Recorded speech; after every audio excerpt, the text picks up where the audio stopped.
Zee 24 तास एक पाऊल पुढे।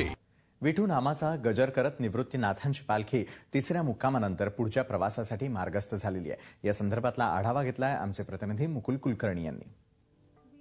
संतश्रेष्ठ निवृत्तीनाथ महाराज यांची पालखी त्र्यंबकेश्वरहून पंढरीच्या दिशेने मार्गस्थ झालेली आहे। पळसे गावातील मुक्कामानंतर आज चौथ्या दिवशी पालखी सिन्नरकडे प्रस्थान ठेवते आहे। आपल्याबरोबर काही वारकरी आहेत जे गेली 55 वर्ष या पालखीमध्ये सहभागी होत असतात।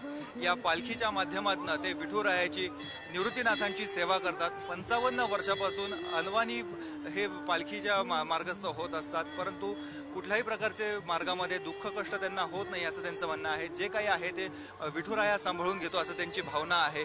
नेमकं काय वाटतं, गेली 55 वर्षापासून अविरतपणे तुमची ही सेवा चालू आहे? अविरत हे 55 वर्षापासून निवृत्तीनाथाच्या पालखीमध्ये सेवा आमची चालू आहे।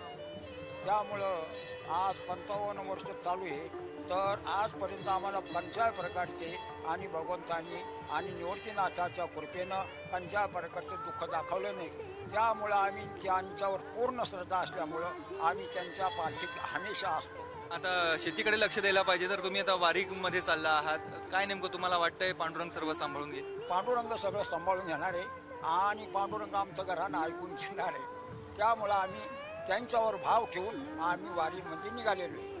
काय मागणं काय मागणार आम्ही का वेळेवर पाणी पडू दे, भरपूर पाणी पडू दे, 12 तास उपता लाभू दे आणि अशा प्रकारे आम्ही देवाकडे घेऊन आणि जाऊन देवावर साकडं टाकणार आहे का पांडुरंगा जगामध्ये सुख समाधान आणि समृद्धी नांदू दे आणि सद्बुद्धी सर्वात निर्माण होऊ दे। अशा प्रकारे आम्ही पांडुरंगाजवळ जाऊन घरानं सांगणार आहे।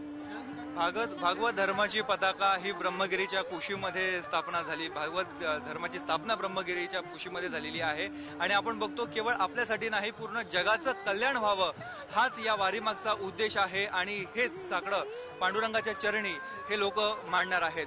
व्हिडिओ जर्नलिस्ट प्रांजल कुलकर्णीसह मुकुल कुलकर्णी, झी 24 तास, नाशिक। झी 24 तास एक पाऊल पुढे।